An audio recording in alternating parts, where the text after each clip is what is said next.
Formula ఈ car race కేసులో high court తీర్పును సవాల్ చేస్తూ మాజీ మంత్రి కేటీఆర్ సుప్రీంకోర్టును ఆశ్రయించారు. కేటీఆర్ లీగల్ టీమ్ పిటిషన్ వేసింది. అయితే మరోవైపు కేటీఆర్ సుప్రీంకోర్టుకు వెళ్తారని ముందే అంచనా వేసిన రాష్ట్ర ప్రభుత్వం ఇప్పటికే కేవియట్ దాఖలు చేసింది.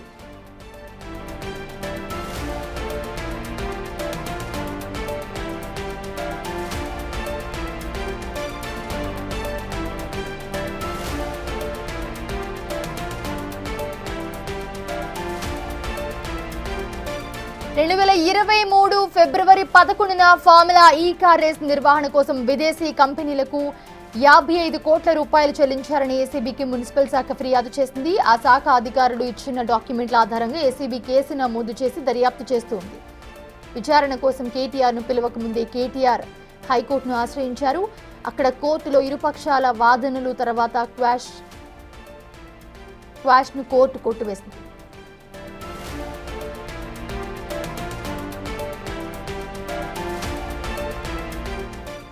సురేష్ జాయిన్ అవుతున్నారు మరిన్ని అప్డేట్స్ అందించడానికి. Suresh, KTR quash petition high court కొట్టివేయడంతో ఆయన సుప్రీంకోర్టులో ఈరోజు పిటిషన్ దాఖలు చేశాడు.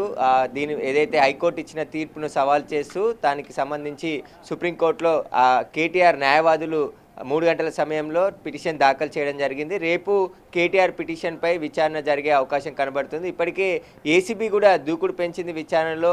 ఇప్పటికే అరవింద్ కుమార్తో పాటు బిఎల్ఎన్ రెడ్డికి కూడా నోటీసులు జారీ చేయడం జరిగింది. రేపు అరవింద్ కుమార్ని విచారించబోతున్నారు. ఇప్పటికే ఏసీబీ కార్యాలయంలో ఈ 3 రోజుల పాటు సెక్యూరిటీ విషయానికి సంబంధించి బంజారాహిల్స్ లా అండ్ ఆర్డర్ పోలీసులు కూడా ఏసీబీ కార్యాలయంలో సమావేశం కావడం జరిగింది. సెక్యూరిటీ అరేంజ్మెంట్స్కి సంబంధించి ఎంత ఫోర్స్ కావాలి, అక్కడ వచ్చే కేటీఆర్ నిన్న వచ్చిన సందర్భంలో జరిగిన ఘటనల నేపథ్యంలో రేపు మళ్ళీ అరవింద్ కుమార్ వస్తుండే, ఎల్లుండి కేటీఆర్ విచారణ జరిగే అవకాశం ఉంది. కాబట్టి పూర్తిగా ఏసీబీకి సంబంధించిన బందోబస్తు కోసం కీలక సమావేశం జరిగింది. లా అండ్ ఆర్డర్ పోలీసులతో ఏసీబీ అధికారులు సమావేశంలో వాళ్ళకి ఎంత ఫోర్స్ కావాలో వాటికి సంబంధించిన పూర్తి అరేంజ్మెంట్స్కి సంబంధించి కూడా మీటింగ్లో చర్చించడం జరిగింది. తగిన ఫోర్స్ని ఏర్పాటు చేస్తామని చెప్పేసి కూడా బంజారాహిల్స్ లా అండ్ ఆర్డర్ పోలీసులు చెప్పడం జరిగింది. ఇక కేటీఆర్ ఎప్పుడు అరెస్ట్ అవుతాడనే భయంతోనే వణికిపోతున్నాడని చెప్పుకోవచ్చు. ఎందుకంటే ఆయన సుప్రీంకోర్టులో కూడా ఇప్పుడు పిటిషన్ దాఖలు చేశారు. కానీ న్యాయపరంగా విచారణ కొనసాగాలని చెప్పేసి కోరుకోవాలి. కానీ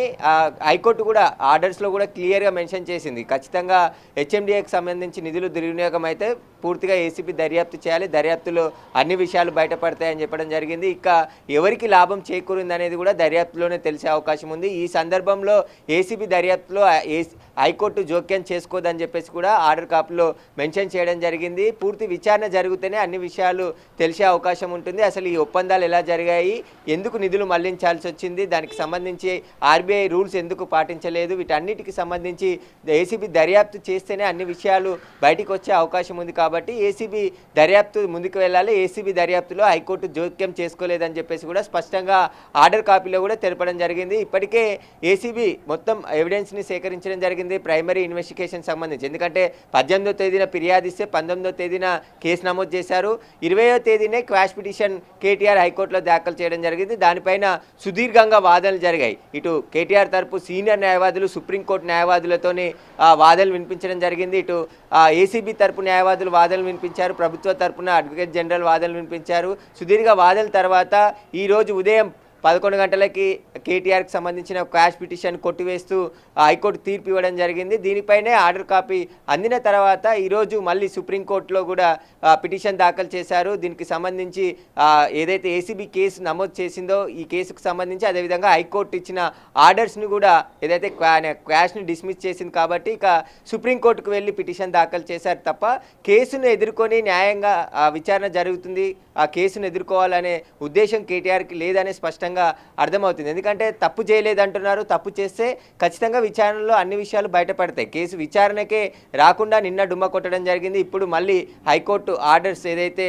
ఆయన పిటిషన్ డిస్మిస్ చేసిందో దానికి సంబంధించి కూడా సుప్రీంకోర్టుకు వెళ్ళడం జరిగింది ఏసీబీ కేసుకు సంబంధించి. దీనికి సంబంధించే రేపు కేటీఆర్ పిటిషన్పై వాదనలు జరిగే అవకాశం కనబడుతుంది. ఇక బంజారాహిల్స్ ఏసీబీ కార్యాలయం వద్ద కూడా భారీ భద్రత ఏర్పాటు చేశారు. ఇక నాంపల్లి ఏసీబీ కోర్టు నుంచి సెర్చ్ వారెంట్ కూడా ఏసీబీ అధికారులు తీసుకున్నారు. ఎందుకంటే కేటీఆర్ నివాసంతో పాటు అరవింద్ కుమార్, బిఎల్ఎన్ రెడ్డి, ఇతర కంపెనీలకు సంబంధించిన ఏవైతే ఈ కార్ ఫార్ములాకు సంబంధించి రేసింగ్లో పాల్గొన్నాయో వాటికి సంబంధించిన కంపెనీల కంపెనీలపై కూడా సెర్చ్ చేయడానికి పూర్తిగా సురేష్, ఇప్పుడు ఏసీబీ కార్యాచరణ ఎలా ఉండబోతుంది? ఎందుకంటే కోర్టు కొంచెం ఇవన్నీ క్వాష్ పిటిషన్ కొట్టేసింది, దీనికి ఏ దానికి కూడా మద్దతు ఇవ్వలేదు. సో ఎలా ఉండబోతుంది ఏసీబీ? ఇప్పుడు ఎంక్వైరీకి పిలిచే అవకాశం ఉందా ఇప్పుడు? ఎందుకంటే ఆయన ఎంక్వైరీ డుమ్మా కొట్టారు కాబట్టి ఏసీబీ ఎంక్వైరీకి రాలేదు, వచ్చి కూడా వెళ్ళిపోయారు. సో ఎలా ఉండబోతుంది వీళ్ళ మూవ్? ఎలా ఉండబోతుంది? ఏసీబీ చట్టం ప్రకారమే పని చేయబోతుంది. అందులో భాగంగానే ఆయనకి 9వ తేదీన నిన్న సాయంత్రం నోటీసులు ఇచ్చారు. రెండో నోటీసులో 9వ తేదీన ఏసీబీ విచారణకు హాజరు కావాలని చెప్పి నిన్న ఇచ్చారు. కానీ ఈరోజు ఉదయం వరకు కేటీఆర్ని అరెస్ట్ చేయొద్దని హైకోర్టు ఆదేశాలు ఉండే, కానీ తీర్పు వెల్లడించింది కాబట్టి ఇక ఆ ఆదేశాలు ముగిశాయి. ఇప్పుడు కేటీఆర్ని అరెస్ట్ చేయాలన్నా ఏసీబీ అరెస్ట్ చేయొచ్చు, లేదంటే విచారణకు పిలిచి ఒకవేళ విచారణకు సహకరించకుంటే విచారణ తర్వాత కూడా ఆయన అరెస్ట్ చేసే అవకాశాలు కనబడుతున్నాయి. కేటీఆర్ పైన నాన్ బెయిలబుల్ సెక్షన్స్ ఏసీబీ నమోదు చేసింది కాబట్టి ప్రజాధనాన్ని దుర్వినియోగం చేశారు, దానివల్ల ఎవరు ప్రయోజనం పొందారు, వీటికి సంబంధించి దర్యాప్తులోనే అన్ని విషయాలు తెలుస్తాయి. ఆయన విచారణకు హాజరు కాకుండానే నిన్న తిరిగి వెళ్ళిపోవడం జరిగింది. అడ్వకేట్లని అనుమతిస్తేనే ఆయన విచారణకు హాజరవుతానని కూడా నిన్న ఒక కొరివి పెట్టాడు. దీనికి సంబంధించి వాళ్ళు అలో చేయకపోవడంతో పూర్తిగా తిరిగి ఆయన బీఆర్ఎస్ భవన్కి తిరిగి వెళ్ళిపోవడం జరిగింది. మళ్ళీ మీడియాతో మాట్లాడుతూ ఈ కేసుకు సంబంధించి కొన్ని విషయాలు వెల్లడించడం జరిగింది. కాబట్టి ఇప్పుడు కేటీఆర్ పై ఏసీబీ ఎలాంటి యాక్షన్ ప్లాన్తో ముందుకు వెళ్ళబోతుంది? ఎందుకంటే ఇప్పటికే దానకిషోర్కి సంబంధించిన స్టేట్మెంట్ రికార్డ్ చేసింది కాబట్టి అందులో చాలా కీలకమైన అంశాలన్నిటిని కూడా నమోదు చేయడం జరిగింది. వీటన్నిటిని కూడా హైకోర్టు దృష్టికి తీసుకెళ్లి వాదించడంతోనే ఏసీబీ వాదనను ఏకీభవించి కేటీఆర్ క్వాష్ పిటిషన్ని డిస్మిస్ చేయడం జరిగింది.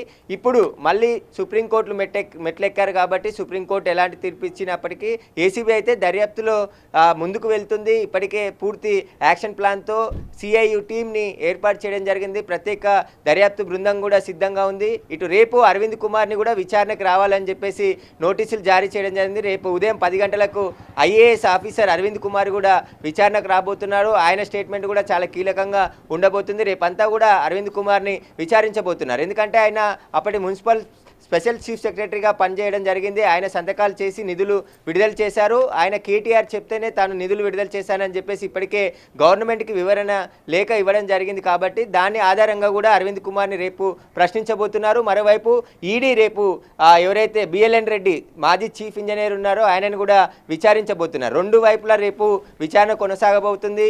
ఈ ఫార్ములాకు సంబంధించి ఒకవైపు ఈడీ దర్యాప్తు చేస్తుండగానే ఇప్పుడు ఏసీబీ కూడా దర్యాప్తు చేస్తుంది. ఈడీ విచారణకు బిఎల్ఎన్ రెడ్డి రేపు హాజరవుతే రేపు అరవింద్ కుమార్ ఏసీబీ విచారణకు హాజరు కాబోతున్నాడు.